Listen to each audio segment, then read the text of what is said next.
Hey guys, what's up? My name is Allie and I live off grid in the woods of Kentucky. If you're new here, hi, hello. If you've been here, hi, hello. If you haven't yet, please subscribe. Today we are talking all about finances, how much it costs to go off grid, and kind of what Dylan and I do for our finances now and the cost of living off grid currently and our cabin reno costs and things like that. So I posted a little box on Instagram asking you guys what questions you had about our finances or the cost of the reno, cost of living off grid. And these are all the questions you guys asked, and I will go ahead and start answering them in order, because why not? So how did you budget for the land and then your cabin? What was the priority?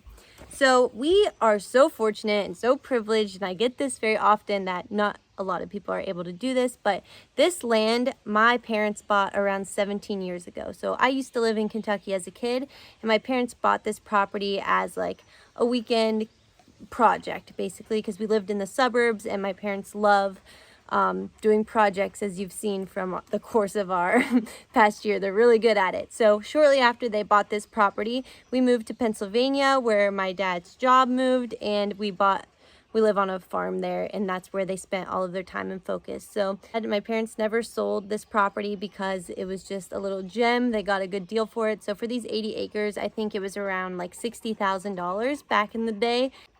Again, it had just this little cabin on it, and I think the story was that someone had bought it and was going to turn it into like a children's camp, but then there were too many snakes. That's the story we've heard.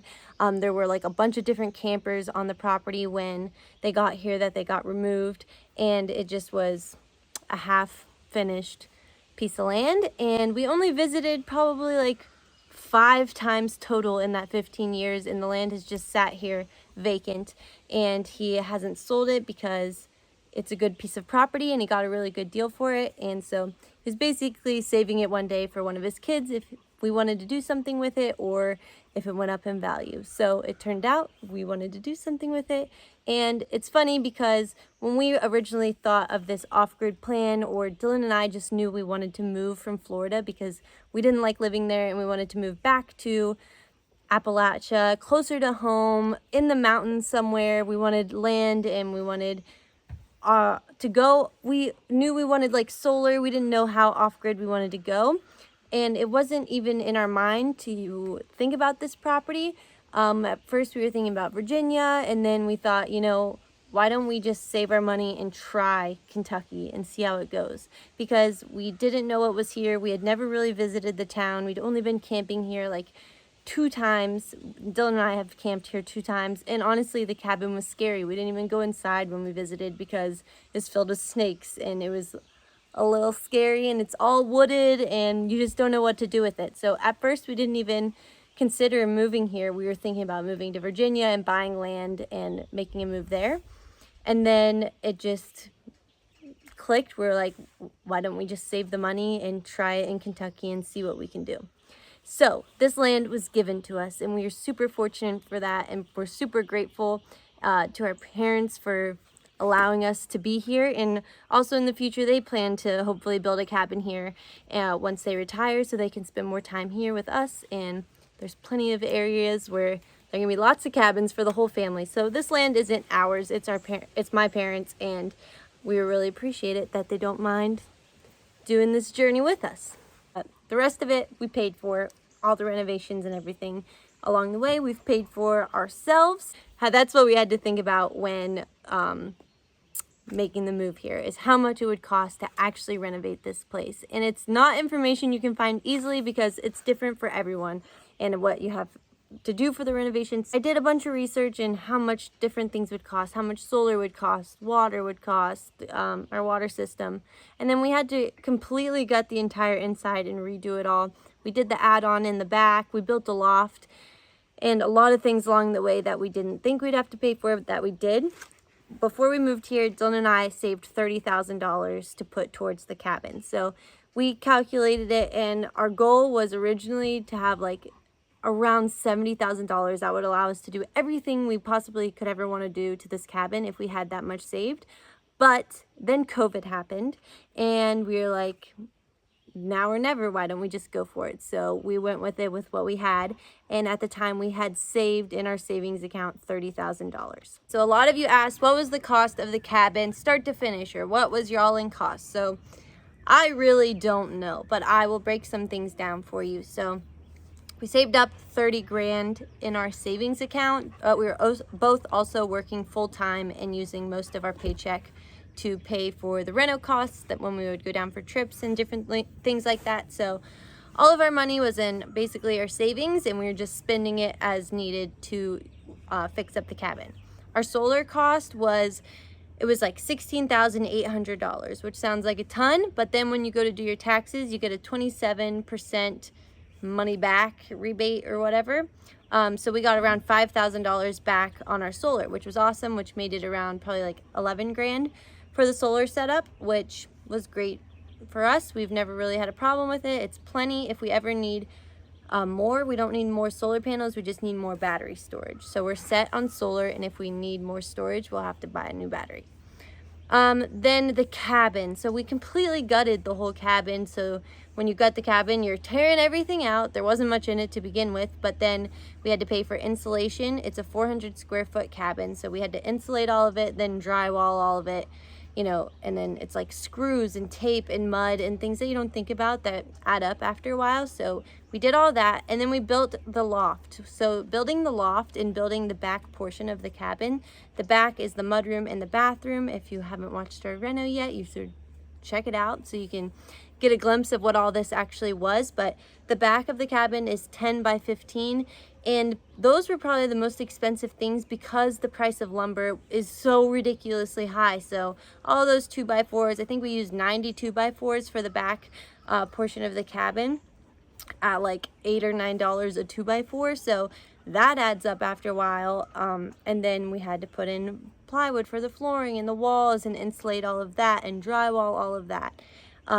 And the loft too took a lot of really big lumber that was really expensive. But again, those were probably like $1,000, $1,000 here or there. Every trip to Lowe's was like, if it was under $1,000, that's great. So I would say all in on the cabin right now where we're at, we probably spent a total of around 50 grand, I would guess. I would say we spent a lot of our income that we hadn't saved up, but just spent it as it was coming in. And then now, I mean, we've spent a lot more money because we just keep working on projects. So although you think you're going to save money when you go off grid, really you're going to spend some money, because depending on what you want your house to be like or what kind of projects you want to do, all of that takes money also. Some other things, we bought our kitchen cabinets used at a reuse it center. That was $50. Our kitchen sink, I found it on Facebook Marketplace, and that was $40. A hot water heater, that cost a lot of money.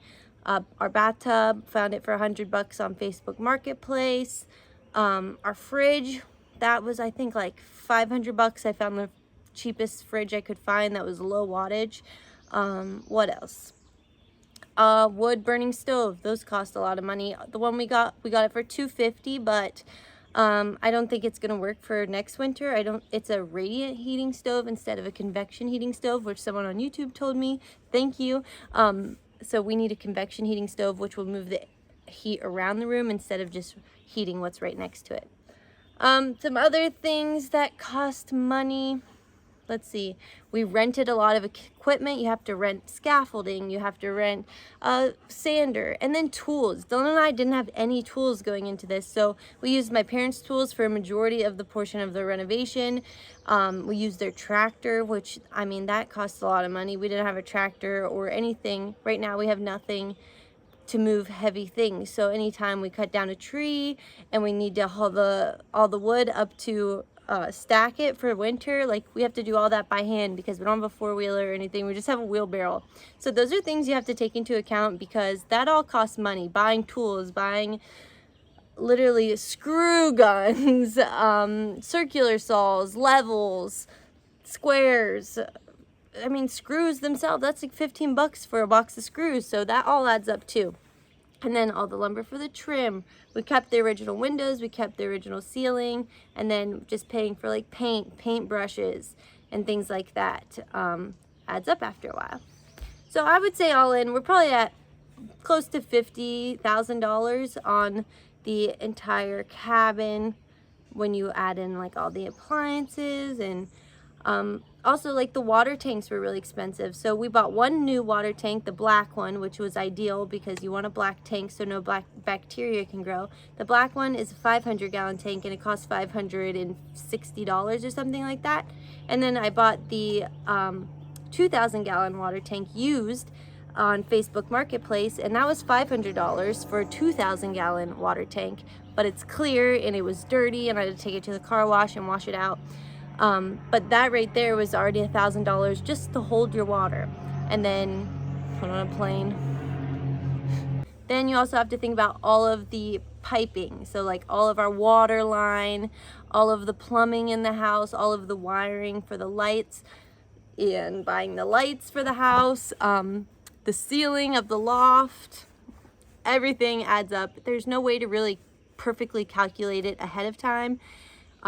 You just have to work with what you got and be bringing in money on the side. So a lot of people think they did this and they're not working, or like you're making money off of YouTube, but that's not the case. We were working full-time throughout the entire reno process, and we're still both working full-time. So I got a job once we moved here and I work full-time at a gift shop, and then Dylan is still working, but he works at the gym now. So Dylan quit his full-time job, which was a big move, and we haven't told anyone. Well, we haven't told the internet yet, but Dylan quit his job and now he's working at the gym because it just wasn't worth it. The reason that we did all this and that we saved up all that money and worked so hard after college to save money is so that we could live a lifestyle that we enjoyed and that we could do something for a living that we enjoyed until all of our side hustles pay off for us. So I enjoy going to work every day. I like seeing people every day and learning new things, so I enjoy going to work. I think living off-grid has given us the freedom to choose work that we enjoy rather than going and working a corporate job so that you can make a bunch of money so that you can afford a nice house. So it still costs a lot of money to live off-grid, and I'll go over what those monthly costs are now. So someone asked, monthly bills, like how much did you cut out on your monthly bills? So our monthly bills consist of groceries, still have to pay for groceries, your gas, your car insurance, your cell phone bill, internet, our internet hotspot, and then things like Netflix or Spotify and those sorts of things. So it's just those basic things that you have to have, but we don't have a water bill or a electricity bill or anything like that, which is great. And we don't have rent, which is the biggest portion of your monthly expenses. And so although we don't have rent, we probably spend that money each month doing projects around the house. The $1,200 you'd spend on rent, I mean, we don't spend that much every month, but like this month we built a dock and that cost us like $650. So things like that will add up too, is just the projects you're doing while you're living off grid because you have that ability. But to me, that's worth it. That's why we moved off the grid. That's why we live where we live, so that we can do projects that we really enjoy, that bring us happiness, that fulfill us in different ways than it would when we're paying rent. Basically, we just cut out our rent, our water bill, our sewage bill, and our electricity bill, and then anything that would be a company that, like, I don't know, those apartments throw on all sorts of different bills each month, like a pet fee. That drove me crazy. But another one, do you have different accounts for savings, bills, spending, thoughts on this method? So Dylan and I got married really young. We got married at 19, and when we got married, we just joined our bank accounts right away because we got money from our wedding, and we just put all our money together, and that's just the way it's been ever since. So there's a lot of pros and cons to this. I've talked about it on my Instagram. I like it for us because it holds each other accountable for the money we're spending. So we don't really buy anything without consulting one another on the purchase, unless it's like little stuff here and there, which can be good or which can be bad. Just depends on the type of person you are, and how you like to spend your money. I am a huge saver. Like, I get money anxiety. I love saving money, and it's just a thing that's been instilled in me since I was a child. I always hoarded my money.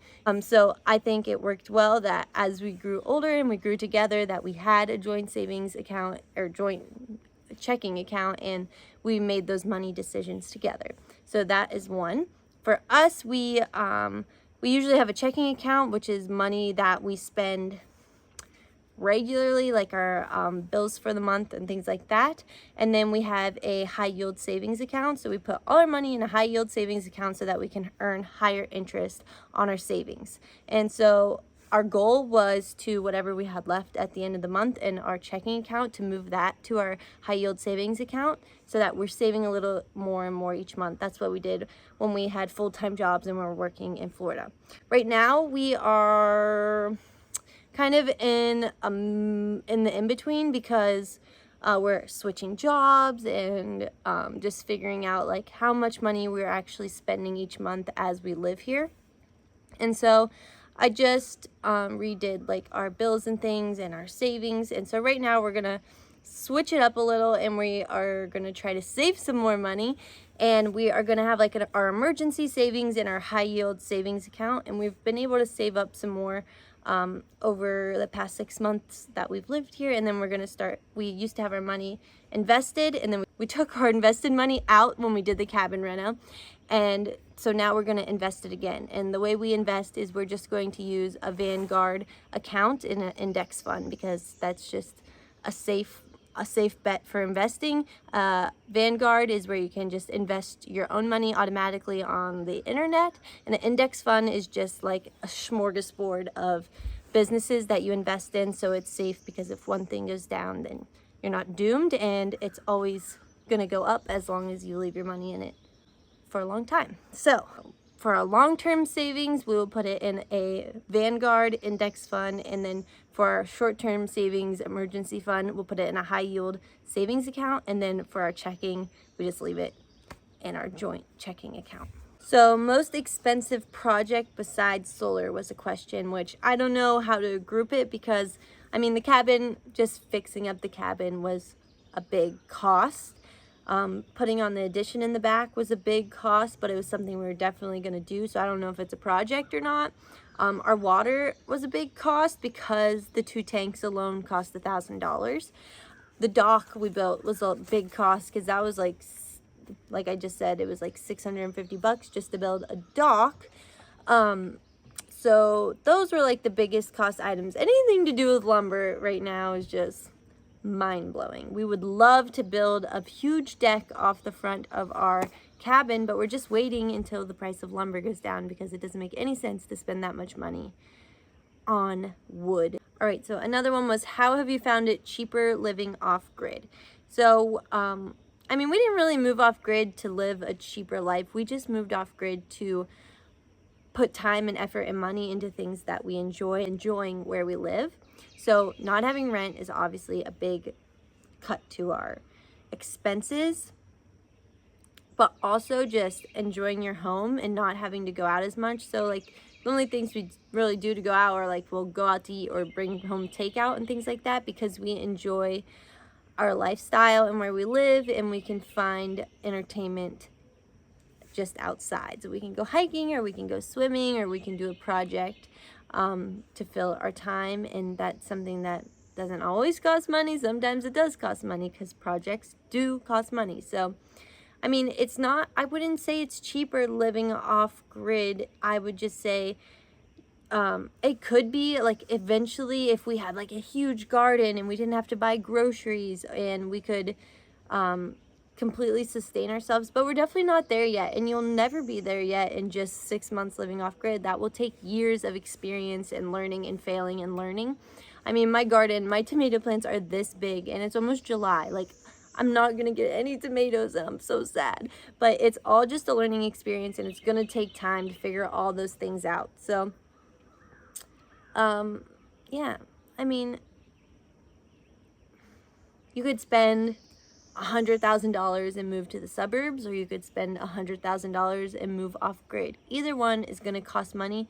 And for me, I didn't want to give up the luxuries of life moving off grid. So that's the biggest thing. Some people move off grid and you move into a yurt, and you don't have a toilet, and you never watch TV, and you don't have internet, and you don't have any of those luxuries. And that's not how I want to live.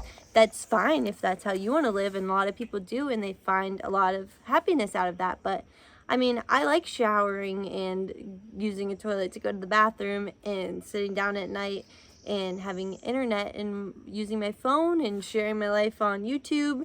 And so it's all give and take. There's no right or wrong, or a lot of people, when you use the term off grid, it's like all or nothing. You're either on grid or you're off grid, and if you're off grid, then you can't see the internet ever in your life unless you visit the library. And that is just not the case. Like, there's just so many ways to live a life. And yeah, I use the term off grid a lot because it's a good keyword on YouTube, because that's the way we live. And I mean, it's doable for anyone. There's lots of ways to do it. That's the majority of the questions on there. I hope I answered them all for you. I'd say we've spent probably over 50 grand, honestly. I mean, when you take into account buying a picnic table, or it just depends on how much you want to include in your off-grid journey or our cabin reno. But it's all absolutely been worth it. We absolutely love living out here. The time, money, the effort, the hard work, it's all worth it, and it brings so much more enjoyment to our life. And just being able to sit outside like this with nobody around, just staring at the trees and having a job that I really enjoy. And no, I don't get paid a lot at all. I went to college for 4 years to go make a lot of money, but I didn't find enjoyment in any of that. I really enjoy small businesses and working with people and community, and those are the things that I get to focus on and I get to value, because our cost of living isn't so high, because we don't have to pay rent or utility bills. But I'm also very fortunate because I didn't have to buy the land, and I know that is such a privilege that I will never take for granted. But it's been a great journey, and we will continue on. My goal, one of the questions was passive incomes ideas. And so YouTube for me is still a hobby. I mean, I make probably $150 a month from YouTube. And that's great. An extra $150 a month is a fun project each month, but I hope to grow that to a lot more and in a lot of different ways. So YouTube is a passive income, but it's not going to be like a huge money maker, at least for me right now. Hopefully one day I hope to do more like brand partnerships and things like that with companies that I really enjoy and that I love their products. I would love to make money that way, because who wouldn't? And so I hope in the future I can do that. But it all takes time, and this is where we are right now, working our jobs and coming home and cooking dinner and having fun on the weekend, and we're good with that right now. So I hope you all enjoyed this video. I hope you found some good piece out of it. And thank you for asking all the questions on Instagram. If you haven't yet, please follow me over there. I give more daily updates that you can keep up with me on the day-to-day life. But please subscribe if you haven't. That really helps me out. And other than that, I'll see you guys later.